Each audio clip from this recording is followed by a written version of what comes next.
Assalamualaikum warahmatullahi wabarakatuh dan salam sejahtera. Alhamdulillahillazi anzala ala abdihil kitaba wa lam yaj'al lahu iwaja. Wa usalli wa sallim ala rasulihil karim wa ala alihi wa sahbihi ajma'in. TPM, Datuk Seri Fadillah, Menteri-Menteri, Tan Sri KSN, Sembilan Menteri, rakan-rakan yang saya muliakan. Mukadimah doa dengan kita bersyukur kerana turunnya kitab dan eloklah saling memperingati bahawa tradisi menimba ilmu itu bermula dengan semangat membaca Al-Quran. Pada hari keluarga yang lalu saya sebut tentang Abdullah Munshi tatkala melawat Melaka atas persoalan dibangkitkan oleh Stanford Raffles, apa yang dilakukan oleh anak-anak kecil di Melaka, anak-anak Melayu. Abdullah Munshi jawab, mereka mula dengan membaca Al-Quran. Sebaik saja kenal ibu bapa, terus diminta mengenali Allah dan membaca Al-Quran. Kemudian tentunya ada asas bahasa Arab, bahasa Melayu dan bahasa-bahasa lain. Tradisi itu kita harus hidupkan, bukan sekadar membaca, tapi Al-Quran itu mestilah hudal linnas wa bayyinatin minal huda wal furqan. Kerana kekuatan Al-Quran itu sehingga kita dapat membuat sebagai petunjuk kepada manusia dan dapat membedakan di antara yang baik dan yang buruk. Penilaiannya, furqan. Susah. Kita bagi tazkirah depan syekh, susah sikit. Baik, jadi yang saya nak sampaikan ialah bahawa dalam simpang siur kerja politik pentadbiran, kita harus kekalkan asas untuk menimba ilmu, memperingatkan ada tanggungjawab kita, hablum minallah wa hablum minan nas, ya, kepada Allah dan kepada manusia. Kita sebut begini kerana dalam negara madani ini terasa tidak boleh lari daripada keyakinan kepada kepercayaan yang menetapkan soal nilai dan akhlak. Kerana kalau kita tidak mendalami, kita hanya menyerahkan kepada beberapa kalangan dan kadang-kadang membuat penafsiran ikut pahaman mereka, sama ada parti ataupun kepahaman masing-masing. Sebab itu dalam tradisi Islam itu tidak aneh. Pernah Islam itu menjadi trust kepada sosialisme di dunia Arab. Dipanggil Ishtirakiyah Islamiyah. Ya. Ada kadang terasnya Islam itu menjadi satu tunggangan bagi yang berkiblatkan sepenuhnya kepada Barat. Termasuk satu kitab penting tentang Al-Imam in Paris, ya. Macam beberapa tokoh ilmuwan Mesir itu sendiri. Dan sebab itu dalam sejarah kebangkitan, kesedaran dan kebangsaan Mesir ada pertelagahan besar. Di antara Khalid Muhammad Khalid yang menulis buku tentang bagaimana kita harus mula berhadapan untuk mencari kemerdekaan, identiti atau jati diri bagi negeri Mesir. Jadi ditulis, where do we begin? From where do we start? Min huna na'lam. Min huna nabda. Dari mana harus kita bermula? Tapi natijahnya itu ke barat. Kalau Mesir nak maju, mesti kiblatnya ke barat. Itu kata seorang syekh terkenal. Dan pengaruh ini ada juga. Kalau kita lihat umpamanya karya-karya di negara kita, peringkat awal, ada juga begitu. Tidak ada salah untuk menimba beberapa pengalaman di barat. Tetapi jangan hilang jati diri kita sebagai Muslim, sebagai anak Malaysia dengan kebanggaan budaya dan tamadun Asia. Maka jawapan Syekh Muhammad Al-Ghazali terhadap karya Min Huna Nabda itu, from where do we begin, from where do we start? Dia jawab, Min Huna Na'lam. We begin with knowledge and wisdom. Itu jawapan dia. dalam terjemahan bahasa Inggerisnya kita our beginning in wisdom. Syekh Muhammad Al-Ghazali. Syekh Muhammad Al-Ghazali itu pernah kemudian dia dah tua dan uzur, kita anugerahkan sebagai hadiah Universiti Islam Antarabangsa. Kemudian dah meninggal. Yang saya nak sebutkan di sini bahawa pembenturan idea, setiausaha SPR akan buka kamus, ada tak pembenturan? Maknanya percanggahan atau pertelingkahan atau pertembungan idea. Itu memang berlaku. Dan tidak ada salahnya kalau perbahasan itu seperti mana juga doa tadi, bil hikmah wal mau'izatil hasanah wajadilhum billati hiya ahsan. Janganlah kita lupa bahawa perbezaan pendapat itu tidak semestinya menyebabkan kita pantas menghukum, mencela, menghina, apalagi memfitnah. Bincanglah dengan baik. Kerana ini pendekatan Al-Quran yang disebut bil hikmah. Saya tekankan intisarinya apa? Supaya Malaysia ini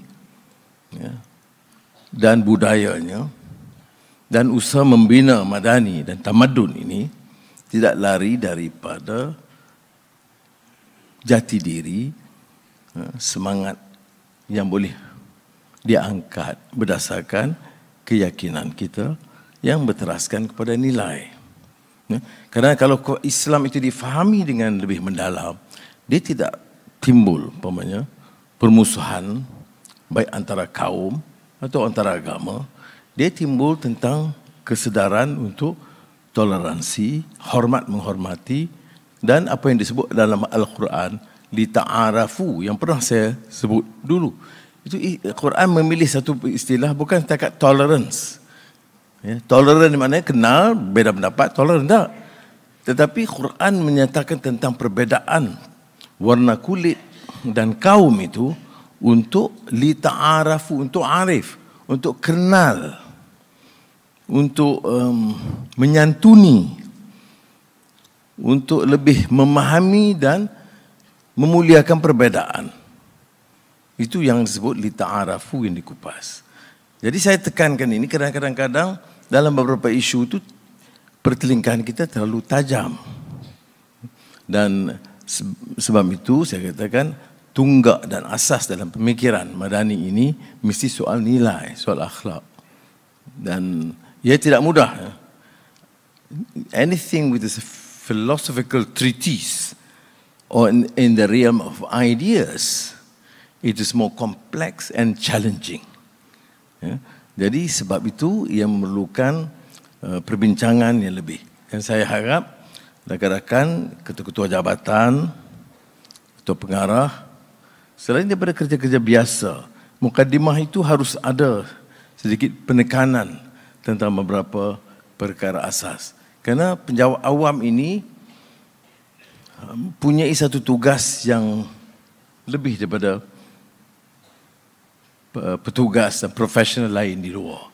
Dia mewakili satu pola pemikiran dan pembentukan idea yang lebih tinggi daripada sekadar menjalankan tugas-tugas biasa dalam jabatan.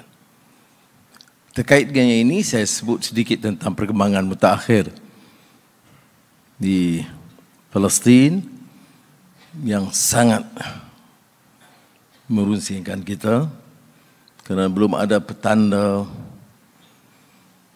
Israel akan menghentikan serangan.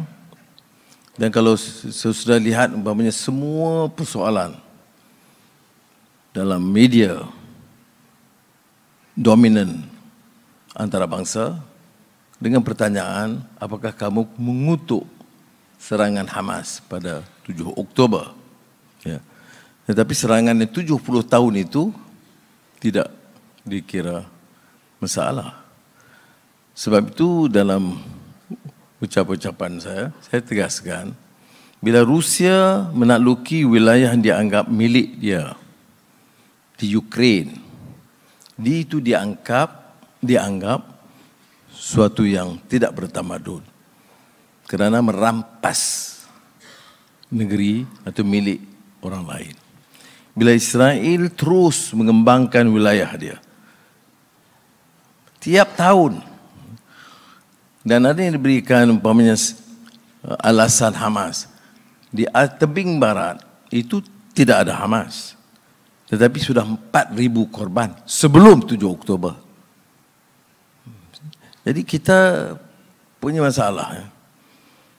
Mengapa dengan kecanggihan pemikiran, memikir soal nilai, soal agama, orang begitu sekali terheret dengan sentimen kebencian satu sama lain.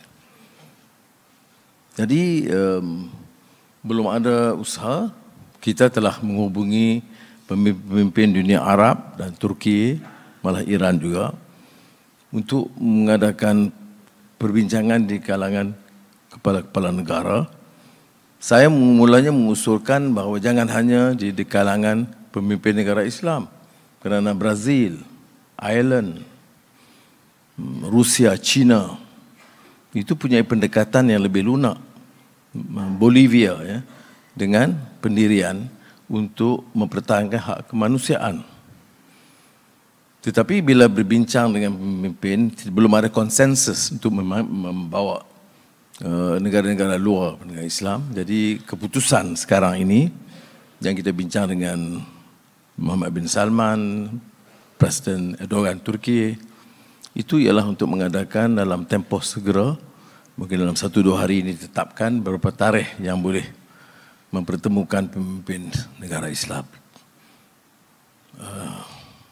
Tapi itulah umpamanya keadaan ya. Yang positifnya apa?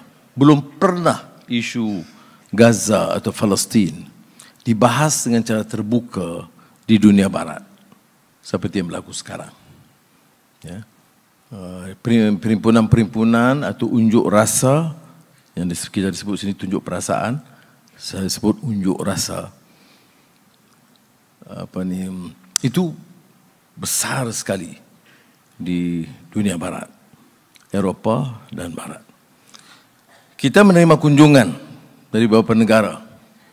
Malaysia ini dalam sejarah mutakhir ini tidak begitu sering dengan kunjungan pemimpin negara luar. Minggu lalu Martin Rutte, 2 minggu yang lalu Martin Rutte, Perdana Menteri Netherlands Belanda datang.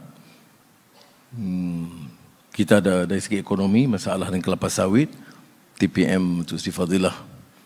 Saya tak tahu macam mana dia pukau berguna Sarawak punya tu.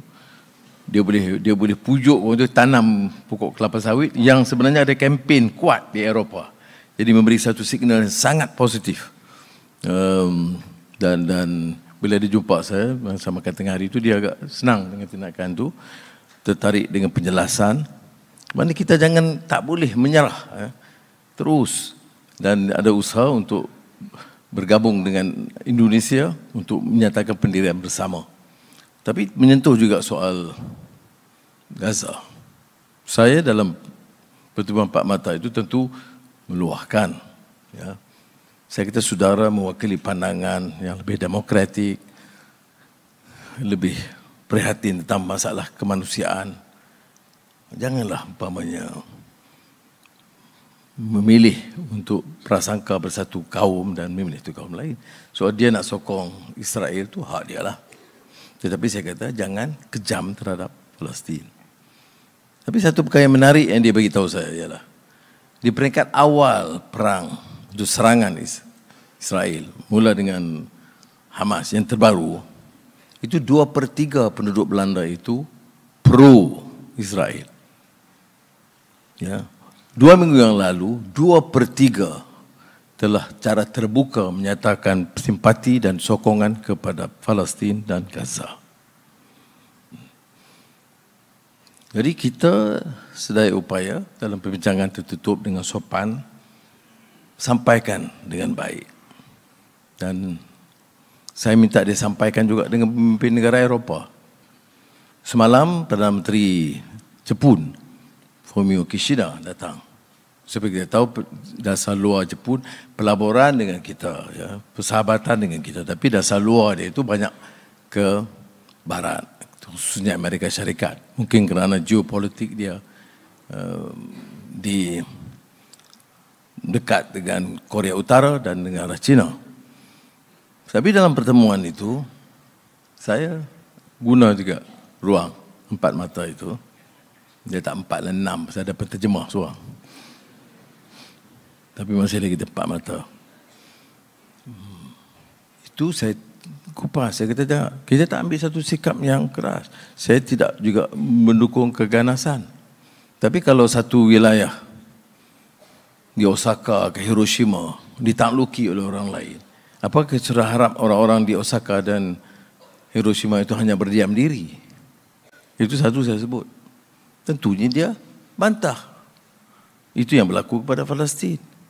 Keduanya saya kata, bom yang dilampar di Gaza itu sekarang ini jauh melebihi kesan bom di Hiroshima. Jadi saya kata saudara sebagai pemimpin Jepun tentunya merasakan, ya, sampai sekarang apa yang berlaku di Hiroshima. Jadi harus juga merasakan. Jadi dia jawab dengan tegas bahawa dia masih menyokong supaya dihentikan serangan dan supaya ditambah peruntukan kemanusiaan.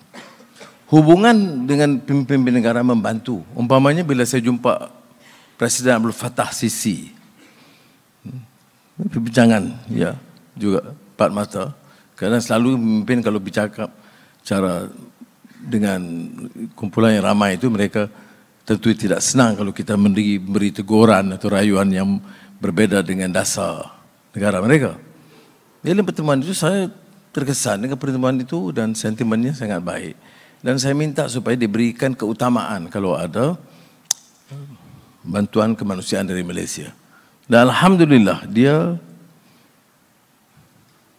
pegang berjanji. Malaysia dan pesawat kita yang sampai itu di antara yang paling cepat diberi layanan dan dapat menyeberang sempadan.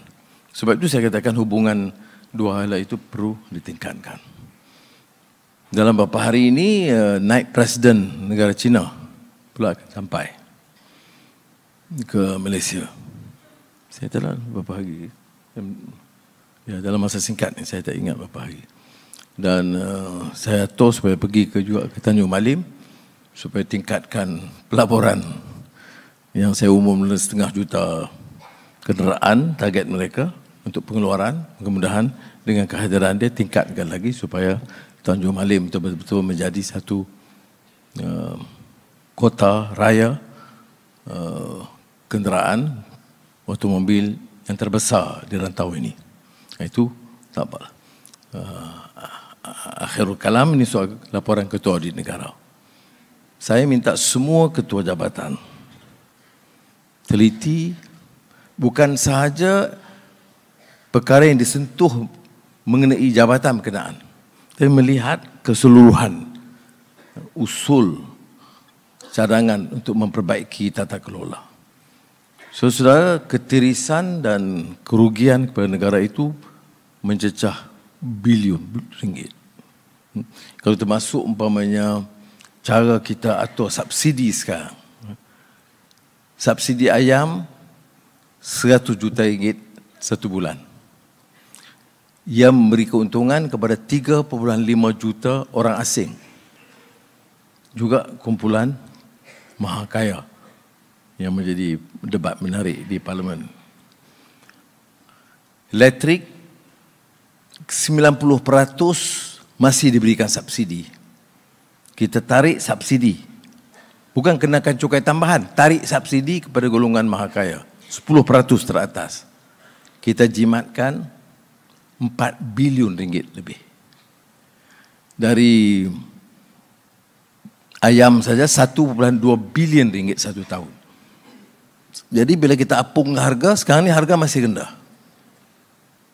Tidak sampai RM9.40 ikut harga ceiling yang ditetapkan. Ya.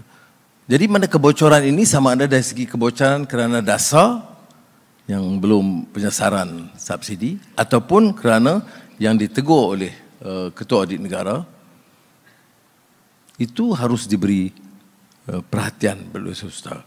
Saya harap betul-betul ketua-ketua jabatan, dan untuk meyakinkan, saya akan cadang kepada KSN supaya semua ini diminitkan. Ketua jabatan, ketua pengarah dan KSU harus meminitkan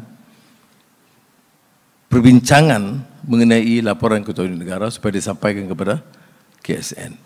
Supaya dipastikan pertama, dibincang kerangka besar isu laporan dan teguran Ketua Audit Negara, dan keduanya yang secara khusus menyentuh atau menyinggung kedudukan di jabatan. Ini dengan cara sedemikian, tidaklah nanti diulang tahun depan masalah yang sama. Saya sebagai, dulu masa saya Menteri Kewangan, itu saya pengurusikan jawatankuasa pengurusan yang anti rasuah masa dulu. Satu jawatan tidak popular kerana ada menteri yang marah pada saya.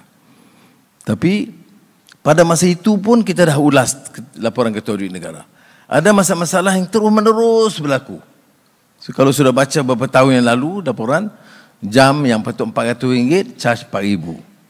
Ada buku sekolah yang tak sampai kepada pelajar tapi dibayar.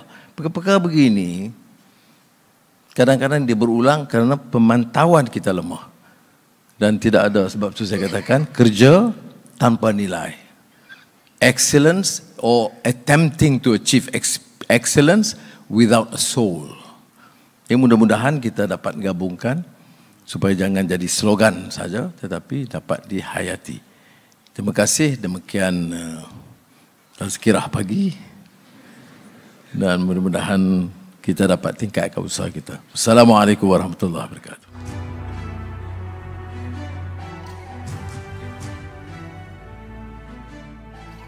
Peradaban kita bangunkan.